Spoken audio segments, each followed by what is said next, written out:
Welcome, Guardians. This is Winsher. Want to introduce you to my favorite weapon, which could be 3 words.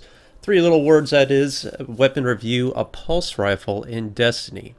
Now, this weapon you can buy straight from the vendor, Cruicable vendor. It has Head Seeker, which is arguably the most important perk for a pulse rifle. Third Eye and fitted stock, a great loadout that you can buy right out of the box, and I would strongly recommend it. I like this gun. I have 2 of them.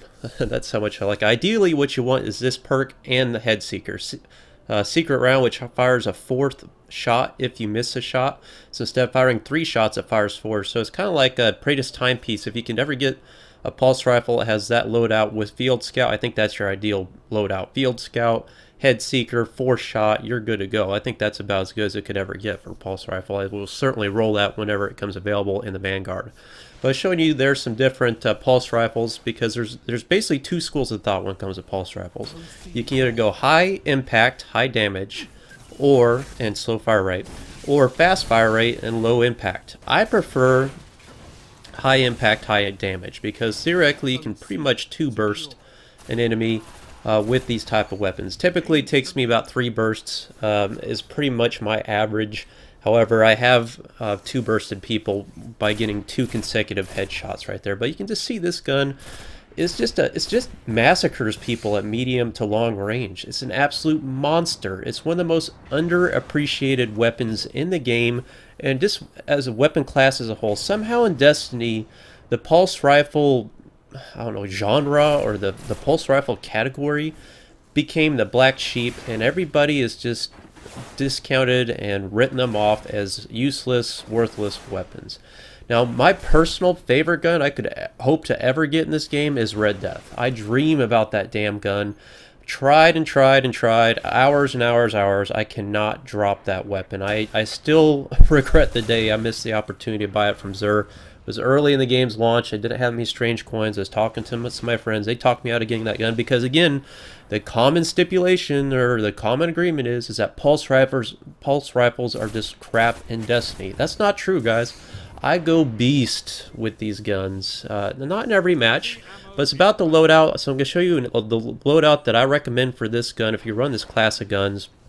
I'm going to show you scores that are unbelievable with this gun. Now, the final clip of this video, if you stick around and watch it, you should be impressed by the score. At least I am. I'm personally proud of the score. I'll post up at the end of the match. Not something you see on an everyday basis, but I achieved it with this weapon and running this class. And I'm going to point out some tactics too I use here. Maybe you're watching some of the gameplay. That first clip I should have pointed it out. You notice how I take cover around this oil tank. Head glitching is very important to your survivability in this game, particularly pulse rifles. You have the advantage with accuracy with this weapon. So if a guy goes up with an auto rifle against you, you should be able to put him down using this weapon's accuracy to your advantage, as well as its damage. As you can see, this weapon with the Head Seeker, what the Head Seeker perk does is increases your precision damage when you land shots to the body. So what a pulse rifle does is when you aim center mass, your first bullet will typically hit the center mass of the body shot, and then the recoil weapon will bring it up, so the last 2 shots land up around the head, ideally. So what that does is, instead of doing like 22 damage, you're now doing 37 damage with that bonus and the Head Seeker perk. So this weapon's very effective when you understand how to utilize it. And again, Head Seeker, Head Seeker, Head Seeker. Remember that word. That's what you want to see in a pulse rifle. Now here's what I recommend for a loadout. This weapon sucks at close range. That should be a given. I mean, it would be OP if it was good at all ranges, right? So when you complement it with Pocket Infinity, I've mentioned this in my last video, an exotic sidearm is what you really want to have. Whether it's Invective, Plan C, Pocket Infinity, these to me are truly the quote exotic sidearms that actually do something exotic. There's so many guns in the game that are exotic that just really don't really feel exotic. Well, the sidearms are beast. Every one of them is. Plan C I love. Pocket Infinity, let me show you right here what this beast can do. I do this all day long to Blade Dancers. Oh, you got Blade Dancer up? Boom, boom, boom, sit your butt down, and it's I do that all the time, whether it's a gold gun, Blade Dancer. I'm not scared. Pocket Infinity, if you land a 3 burst on them, we'll put them down real quick. So that's what you got to do. Maximize your loadout, complement your weapon's weaknesses with another weapon's strengths. Pocket Infinity is great at close quarters if you pre-charge it. Plan C is even better for those Plan C moments where you're caught off guard. and you whip that thing out, instant charge, instant death. It doesn't matter if they're shooting you first or not, it's going to be all over. So again, you can see me positioning myself here after deploying my super, throwing out grenades here, sticking them on walls, trying to predict where teams are going to come from the spawn here in the window. Fire-based Delphi, very popular. You see right there, it's working. It's working. Then, lightning grenades, throwing out my pocket infinity, and then anytime I anticipate a medium to long range engagement, I'm going back to my pulse rifle. Look at these damage on this thing. That's where this weapon's weakness is, flanking shots, and that's where I think that secret round perk comes into play if you can get that, because left to right shots are where pulse rifles tend to be weak. Now right here, classic example, I see this mistake day in, day out. People take fire, then they peek back out. I've already got the beat on you. I don't care if you got a sniper rifle. I'm going to wave goodbye to you on that one because that's stupidity. I see that all the time. You never re-peek a corner once an enemy has landed bullets on you because they're just essentially just camping, waiting for you to peek out again. It doesn't matter what kind of weapon you have, you're going to lose. You don't have your health regenerated. Unless your health's fully regenerated, don't re-peek corners when people do damage on you. Also, don't chase enemies. That's another thing I see people do. I'm guilty of it myself. When you're overly aggressive, chasing a target down is just a bad idea. Right there again, you can see me switching from medium range to close quarters, back to medium range. That's how you want to utilize pulse rifles. But again, people, I think they just, I don't know what they run in their secondaries, but they just assume pulse rifles are not good because they can't use them in close quarters and medium range and long. They expect them to do everything, and it's not Suros regime. You know, I'll give you that. That weapon's incredible. It's good at all ranges. There are certain weapons that can pull it off, but pulse rifles are not designed for that. Scout rifles fall in that category too. Great at medium long range, suffer at close quarters. I mean, this isn't rocket science here. You just gotta know how to use your loadout appropriately. How'd you like that fist of havoc on the tank there? Yeah, the teabag comes out. This is the final gameplay here I'm gonna show you guys. B score, basically highlights from this map. Again, maps, something to take consideration, but I still run pulse rifles on fire-based Delphi, as I showed you earlier. You're going to lean more heavily on your sidearm in those kind of closer quarter maps, but in these maps, I love it. Or Shores of Time, Venus, just a map with some space. I mean, you need to be running a pulse rifle. I would take a pulse rifle all day long over a scout rifle. Or a sniper rifle or anything. I mean, these things, in this one in particular, these high impact ones are just so powerful. 3 bursts, you're down. Look at that pocket infinity. Did that really just blow that guy away in a Sparrow in the middle of him running by on it? I mean, this pocket infinity, again, it's a highly underrated exotic. I have no idea why I don't get killed by this weapon very often. I've got probably hundreds of kills with this weapon.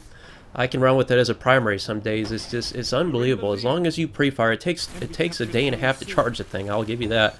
And of course, that's where its weakness is. But all weapons in this game are balanced for a reason. It has a slow charge rate, but once it gets going and once you predict where the enemy is going to be and you start firing that thing, it's like unstoppable. Here's another clip of pocket infinity. Even at range, if you can land some targets on that, some damage, pull out the pulse rifle, finish them off. And I highly recommend the stability perk on pocket infinity over anything else. That's what you want to do, is keep that weapon under control. But 3 little words. 3 little words. Please, guys, if you have some doubts about pulse rifles, I would really, if you got some Crucible marks, or if you happen to get one of these in Engram or something, take a look at the perks. Again, remember what I said. Head Seeker and Secret Round ideally would be the best case scenario you could get for a pulse rifle roll. But right out of the box, you can get guaranteed Head Seeker. That's what you want more than anything. Those body shots increase precision damage. I don't know what the exact percentage is, but it's a lot. As you can see, 37 damage to head is a lot of damage. And again, that's just 1 round. So you think about 3 of those things coming out, or at least 2 of those shots doing that kind of damage. Here again, look at this stemming and this onslaught here coming into Alpha, going head to head. Pulling out pocket infinity, pulling back, meleeing. This guy doesn't even know what's going on. He's got a shotgun. Yeah, the teabag's real, the dance is real. But, you know, this match was a really good match. It's probably one of my best. It ended up scoring, I think, 8,500 points, just under 8,500 points in a Crucible match. That's pretty damn good. Again, just a perfect example of how you need to understand your class, your loadout, your weapons. Use your strengths, your weapons' strengths to your advantage. Understand the weaknesses, and then complement your loadout to mitigate that weakness. I guess is the best word I could come up with. And then positioning yourself is everything in this game. You got to position yourself where that weapon is going to shine. I'm very comfortable with this weapon, Pot Confetti, in these kind of corridors. This is a weapon I'll be doing a review on as well. This is actually a green machine gun. Yes, an uncommon. This is my favorite heavy weapon in this game, simply because it has focused fire. Does 65 damage to the head, guys. 65. And the title of my next video is going to be One Man's Trash is Another Man's Treasure, because I absolutely love this weapon. How many green weapons do you not even look at? Well, you're making a mistake if you overlook this heavy LMG. If you ever get one with focus fire, so the only way it will drop is on green heavy LMGs. It never drops any blues, it never drops any legendaries. There's a reason for that, guy. Focus fire on a heavy. Unbelievable. And I've gone on beast kill streaks with that gun. Thanks for watching, guys. Please like and subscribe. Remember, 3 little words, my best gun, my favorite gun. How many 3-letter combinations can you guys come up with? I recommend pulse rifles. Don't discount them. They're not worthless. Understand which one you like, high impact or high rate of fire. Make your decision. Try them out. Thanks for watching, guys. I will see you on the battlefield.